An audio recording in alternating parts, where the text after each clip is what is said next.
कि ये क्षेत्र जो बहुत ही पिछड़ा क्षेत्र था वो आज है सो इस मल्टी मॉडल जो टर्मिनल बनने के कारण यहाँ का लोगों को बहुत ही लाभान्वित हुए हैं। इको फ्रेंडली है, जिसके कारण क्या है कि हम आयात निर्यात कहीं भी आसानी से कर सकते हैं।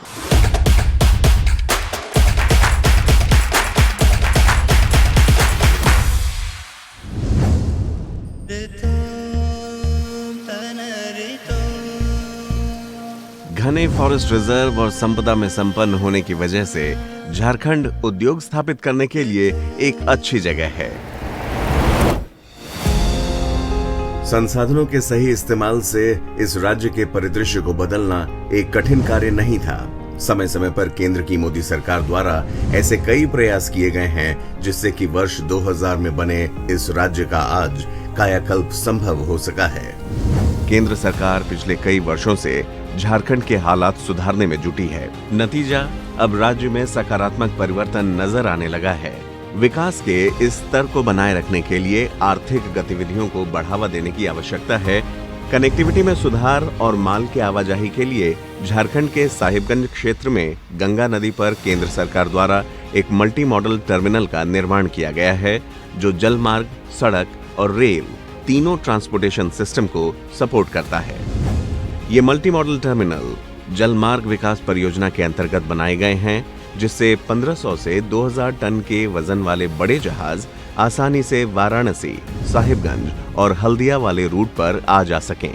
इस परियोजना का उद्देश्य है अंतर्देशीय जल मार्गों का ज्यादा से ज्यादा इस्तेमाल करना, खासतौर से मालवाहक जहाजों के लिए। इससे पर्यावरण और ईंधन दोनों का बचाव होगा।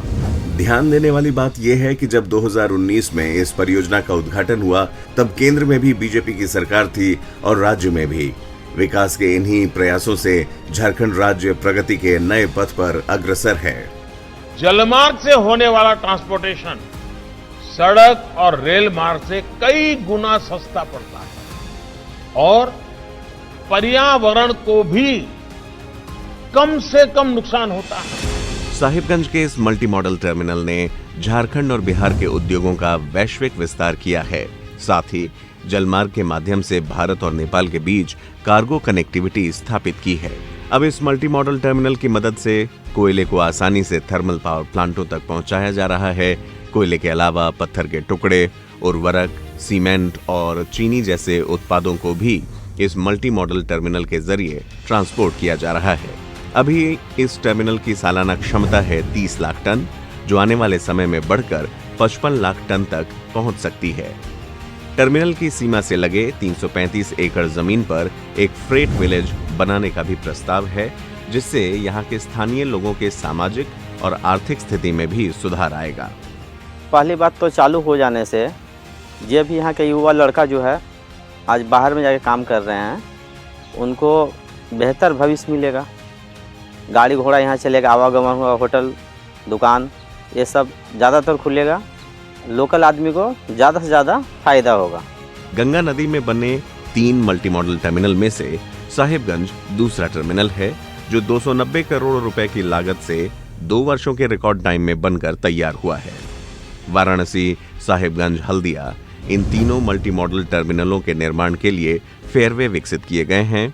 आधुनिक नदी सूचना प्रणाली, डिजिटल ग्लोबल पोजिशनिंग सिस्टम, रात के लिए खास नेविगेशन सुविधाएं, इसके अलावा नए और अत्याधुनिक नेविगेशनल लॉक का भी निर्माण किया गया है, जिसकी मदद से नदी में जहाज पानी के लेवल के मुताबिक खुद को एडजस्ट कर सकते हैं। इस मुश्किल परियोजना के निर्माण में सटीक योजना के साथ आपसी तालमेल भी काफी जरूरी था।